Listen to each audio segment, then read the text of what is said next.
대표적으로 만성피로 증상이 있는데요. 그래서 감기라든지 목이 자주 붓거나 림프절이 붓는 이런 요로 감염이라든지 이런 각종 감염 증상이 좀 자주 발생을 한 경우가 있고요. 비특이적인 통증이 많이 생겨요. 근데 병원에 가면 보통 이유는 없다는 소리를 듣게 되죠.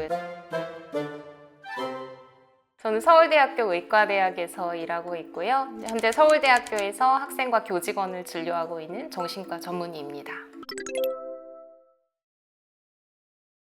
일단 진료실에 정말 많은 분들이 번아웃으로 오시고요. 각종 통계나 설문조사에 의하면 직장인들의 70%에서 어떤 조사에서는 거의 90%가 번아웃을 경험한 경험이 있다라고 이제 보고한 설문조사들이 굉장히 많거든요. 어떤 분들이 오시냐면 실제로 쉬면 불안하다면서 과로하는 분들도 많이 오시고요. 반대로 별것 하지 않았는데도 너무 지친다. 조금만 뭔가를 해도 굉장히 피곤해지고 그래서 사람 만나는 거를 피하게 된다라고 하시는 분도 오십니다. 나름 쉬었는데도 쉰 것 같지가 않아서 혹시 내가 우울증이나 뭐 다른 불안장애라든지 정신과적인 문제가 있는 게 아닐까 물어보러 오시는 분들도 있고요. 근데 이런 분들의 공통점을 보니까 만성적인 긴장 상태에 있는 분들이 많더라고요. 즉 긴장 상태에 있는데 스스로 긴장을 풀고 이완하는 법, 즉 자연스럽게 쉴 수 있는 방법을 모르는 분들이 많고요. 또 긴장 상태에 있다가 상태가 오래 지속되면 갑자기 무기력한 좀 저각성의 상태에 빠지는 경우가 있거든요. 잠을 오히려 많이 자거나 몸과 마음이 굉장히 무겁고 처지는 느낌이 든다든지 기억력이 떨어지고 실수가 잦아지고 반응 속도가 느려지고 그런 경우가 있는데 그럴 때 또 활력이나 에너지를 되찾는 방법을 모른다고 하시는 분들이 많습니다. 이런 방법을 모르면 계속 이제 스트레스 받는 상태에 있다가 하던 일을 그만두느냐 마느냐, 직장을 그만두느냐 마느냐, 인간관계를 좀 피곤하고 힘든 인간관계를 아예 끊어버리느냐 마느냐의 문제로 이제 귀결이 되거든요. 긴장 상태에서 휴식을 제대로 취하지 못하면 인생의 어떤 큰 문제에서 좀 후퇴하는 선택을 할 가능성이 있는 경우가 많습니다. 해가 갈수록 더 심해진다는 걸 몸소 체감한 게 또 코로나 이후를 지나면서 굉장히 많이 증가하고 있는 것 같아요. 현대인의 스트레스성 질환이라고 하는 공황장애나 불안장애 진단율 자체도 엄청 증가하고 있고요. 코로나 이후로 전반적으로 번아웃이나 불안장애나 스트레스로 찾아오시는 분들이 증가하고 있는 것 같습니다.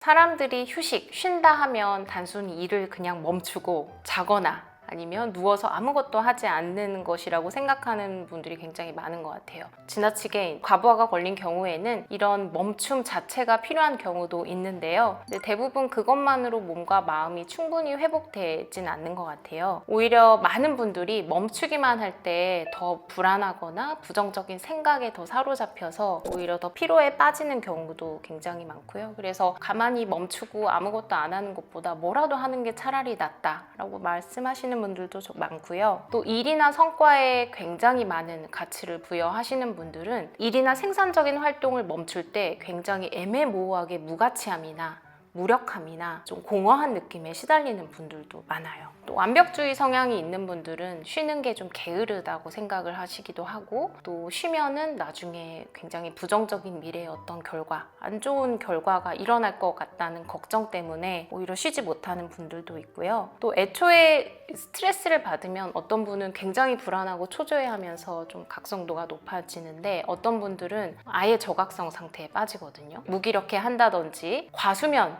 지나치게 잠을 오히려 많이 자버린다든지 중요한 일을 해야 되는데 더 실수가 증가한다든지 이런 증상을 경험하는 분들은 단순히 일을 멈추기만 하면 오히려 무기력함이 더 심해질 수도 있습니다. 일단 제가 생각하는 진짜 휴식은 현재 내 몸과 마음 상태에서 좀 내가 조절 가능한 범위로 내 몸과 마음을 회복시킬 수 있는 좀 능동적인 내 마음을 조절하는 나에게 필요한 감각이나 감정을 불러일으키는 좀 능동적인 경험이라고 생각을 하거든요. 너무 내가 종일 긴장하고 몸과 마음에 과부하가 걸렸다면 무작정 쉬면서 아무것도 안 하는 게 도움이 될 수 있을 것 같아요. 몸과 마음이 좀 가벼워지고 따뜻해지고 편안하고 차분하고 안정감을 느끼는 내가 아무것도 안 함으로써 그런 감각을 느낄 수 있다면 그 휴식이라고 할 수가 있는데요. 오히려 너무 무기력하고 활동하기가 어렵고 멍해지고 속도가 느려지는 이런 상태라면 오히려 좀 즐거운 활동이나 놀이나 나를 좀 각성시킬 수 있는 것들을 통해서 나의 이제 지친 몸에 좀 활력을 불러일으킬 수 있는 능동적인 과정이 휴식의 과정인 것 같습니다. 남들이 좋다고 하는 거, 뭐 무작정 쉬어라, 무작정 아무것도 하지 마라, 남들이 좋다고 하는 거를 따라하기보다는 내 몸과 마음에 필요한 감각이나 감정이 어떤 것인지를 파악하고 어떤 활동을 통해서 내가 그러한 감각이나 감정을 불러일으킬 수 있을까, 어떤 경험이 나에게 필요할까를 좀 호기심 어린 시선으로 살펴보고 여러 가지 시도해보는 그런 과정이 더 중요한 것 같습니다. 청년들에게 휴식이 너무 중요하죠. 사실 제가 지금 진료를 하는 분들도 20대, 30대 분들 대부분 청년들이고, 청년들이 진료실에 와서 많이 물어보는 게 일할 때 지쳐서 너무 의욕이 떨어지는데 어떻게 동기를 좀 불러일으켜야 될지 모르겠다. 주변을 둘러보면 다른 친구들은 정말 잠을 줄여가면서 의욕과 의지를 불태우면서 목표의식을 명확하게 가지고 열심히 달려가는데 나만 내적인 동기를 잃어버리고 슬럼프를 경험하고 활력을 잃어버리고 이런 이야기들을 많이 하거든요. 그럴 때 제가 많이 하는 얘기가 있습니다. 일은 원래 힘든 것이고 처음에 명확한 어떤 의미나 목표의식을 가지고 시작을 해도 하다 보면 당연히 지치고요. 목표에 다가서려 하면 할수록, 도전할수록 성취도 있지만 그만큼 또 실패나 좌절의 경험이 누적될 수밖에 없거든요. 이런 좌충우돌의 경험이 있으면 당연히 중간에 의욕이나 동기가 꺾일 수 있고 번아웃이 당연히 찾아올 수 있습니다. 사실 번아웃이 온다는 것은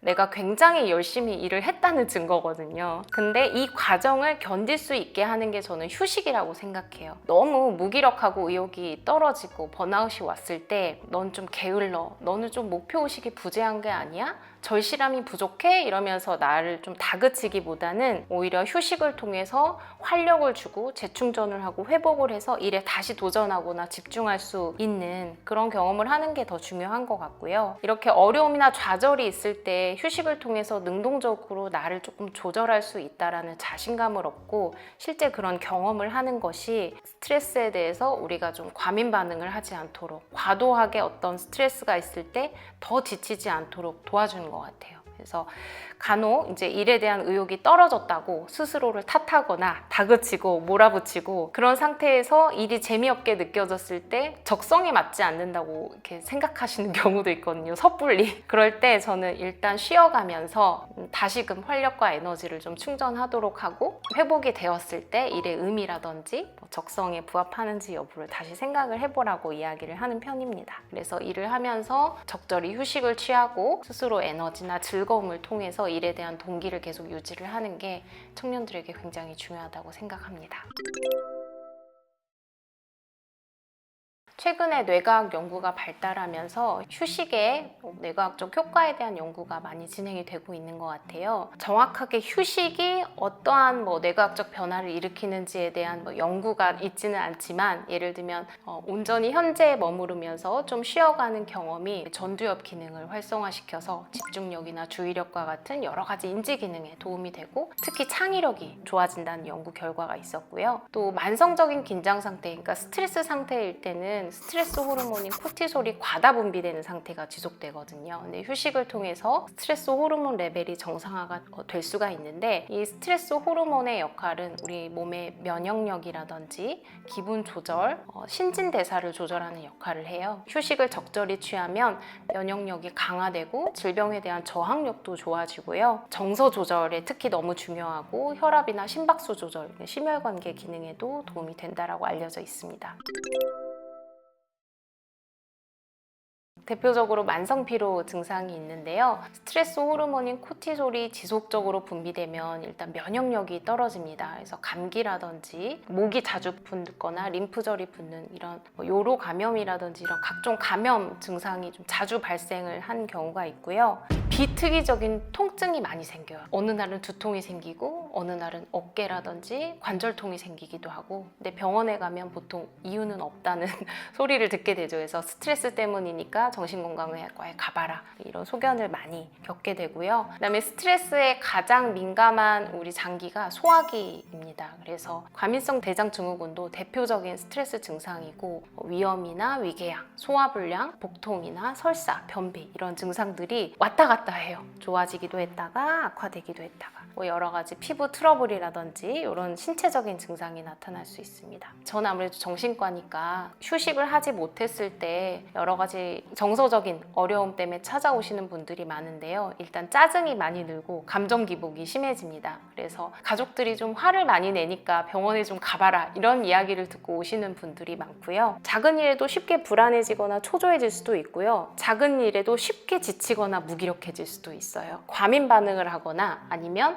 감정이 아예 둔감해지면서 반응이 저하되는 상태가 될 수도 있습니다. 여러 가지 인지 기능도 떨어져서 의욕도 떨어지고 집중력이나 기억력 떨어지고요. 자존감도 저하되죠.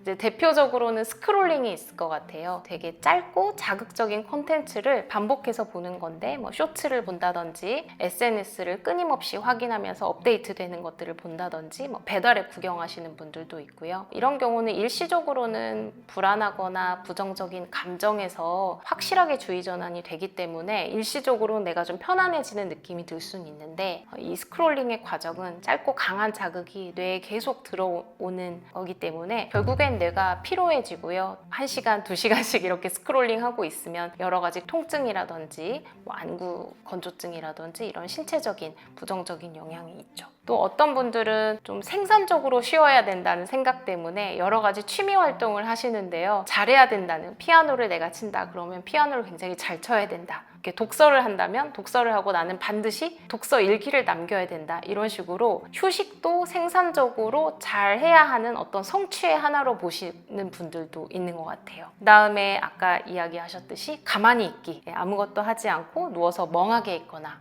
하루 종일 잠을 자거나 이걸 휴식이라고 생각하시는 분들도 있는데 이러한 부분이 필요할 때는 있지만 너무 이게 오래되면 예를 들면 하루 종일 잠을 자면 오히려 두통이나 무기력감이 심해질 수도 있거든요. 좀 잘못된 휴식일 수도 있고요. 휴식을 소비로 채우는 분들도 많은 것 같아요. 그래서 중고 거래를 반복적으로 하면서 내가 싸게 샀다 이런 성취감, 내가 안 쓰는 물건을 팔아서 돈을 얻었다 이런 성취감을 반복적으로 느끼시는 분들도 있고 사실 이것은 장기적으로 우리가 지속 가능한 휴식 방식으로 보긴 어렵잖아요. 경제적인 문제도 있고 아주 짧은 순간의 효과만 있고 좋은 휴식이라고 볼 수는 없는 방법인 것 같습니다. 휴식이라는 게 잘못되었다라고 표현하는 게 조금 어렵기는 한데 타인이 좋다고 하는 거, 아주 단발적으로 뇌에 자극을 주는 거 이런 것들을 그냥 무작정 하기보다는 타인의 리듬이 아닌 나의 리듬에 맞춰서 맞춤형 휴식을 하는 것이 좋을 것 같다는 생각이 듭니다.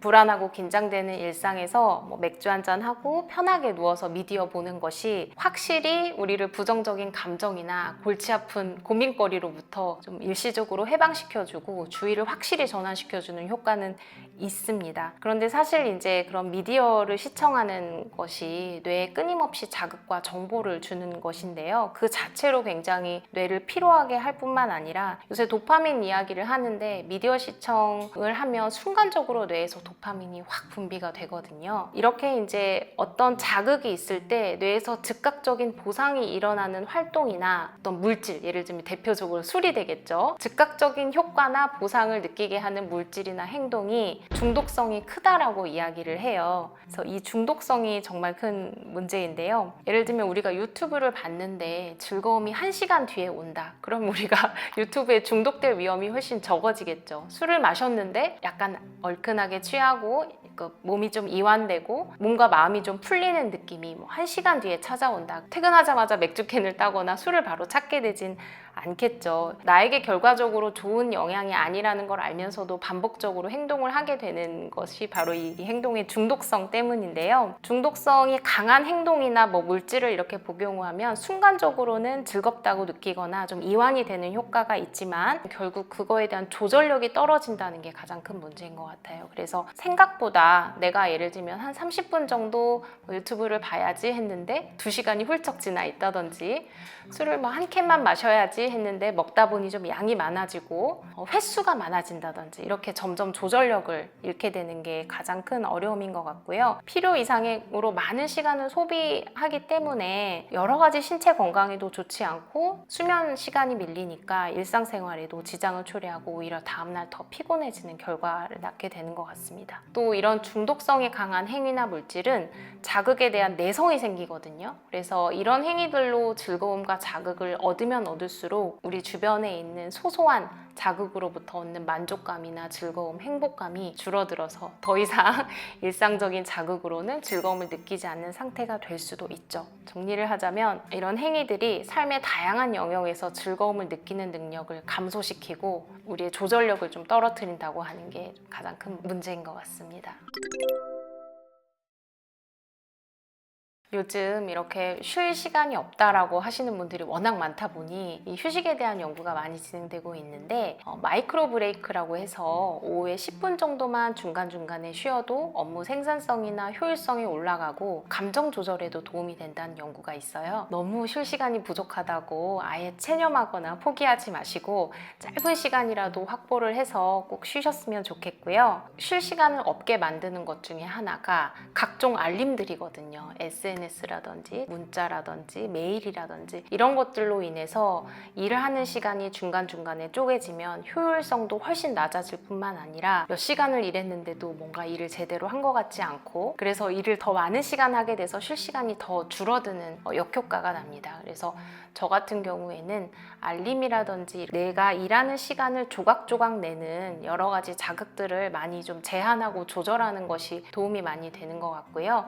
메일이나 알림이라든지 문자를 한두 시간에 한 번씩만 몰아서 확인한다든지 덩어리 시간을 확보하려는 노력을 하시면 그만큼 그 덩어리 시간만큼 일에 몰입할 수 있기 때문에 쉴 시간을 좀 더 확보할 수 있게 되는 것 같습니다. 또 일하는 중간에 뇌의 피로도를 줄이는 것도 중요한데 멀티태스킹을 최대한 안 하는 게 중요한 것 같아요. 그러니까 너무 이제 바쁘면 사실 쉬는 게 밥 먹는 시간, 밥 먹는 시간에 잠깐 쉬고 좀 생산적이지 않은 활동을 하는 시간이 쉬는 시간이라고 생각을 하게 되는데 밥 먹을 때 메일을 확인하거나 문자를 확인하고 산책할 때 어떤 문제 해결을 위한 고민을 하면서 산책을 한다든지 이런 멀티태스킹이 그렇게 생산성에 도움이 되지 않는다는 연구 결과가 많아요. 오히려 뇌의 피로도를 가중시키는데 문제 해결은 더 안 되게 하는, 그래서 멀티태스킹을 줄이려고 노력하는 거. 5분 10분이라도 산책할 때는 오로지 산책에만 몰두를 하고 밥을 먹을 때는 다른 문제에 대해서 생각하지 않고